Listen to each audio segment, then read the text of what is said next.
chapter 2, Etiquette at Church.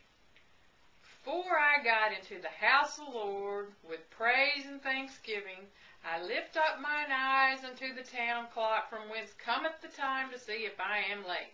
It is not etiquette to be late. Do not hop, skip, jump, or slide in the church vestibule.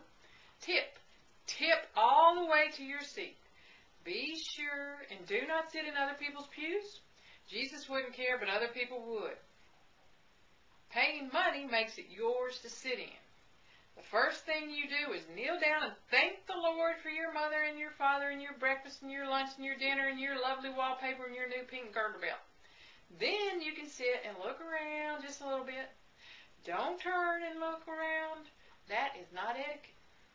Kneel when you pray, stand when you sing, and sit when you listen. On Communion Sunday, take off your right glove and leave it in your pew. Don't wait until you get to the rail and the body and the blood comes around.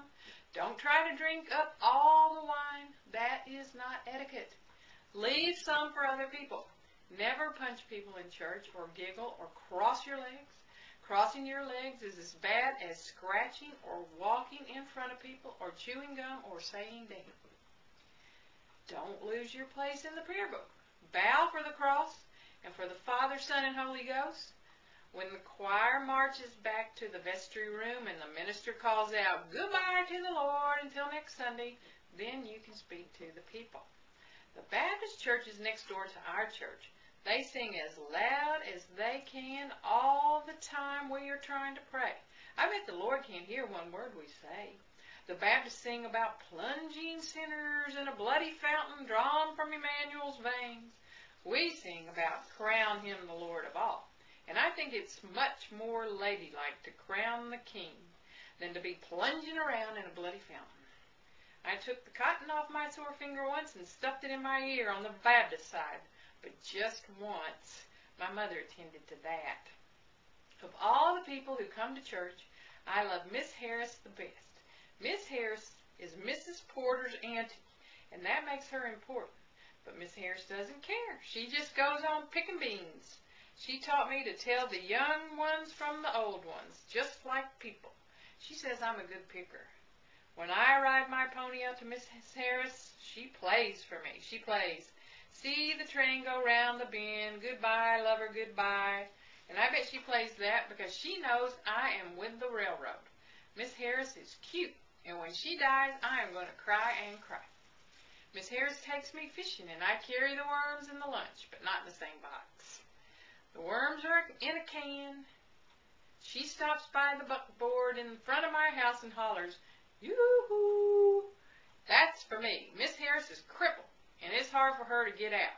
When I'm with her, I boost her. She says I'm the best booster in town. When we get to the Meadows Creek where we fish, I climb out over the shafts and let down the horse's check rein. Miss Harris says, "Letting down the check rein is just like getting home and taking off your Sunday corset." But I'm not a horse, and I don't have a corset, so I wouldn't know. When I had the measles, Miss Harris brought me the most darling June bug with a red thread on his leg and tied him to my bedpost. Miss Harris lets me churn. She has lots of cows that give me milk and one that doesn't and is mean. I asked her why she kept that one, and she said, "He is a necessity."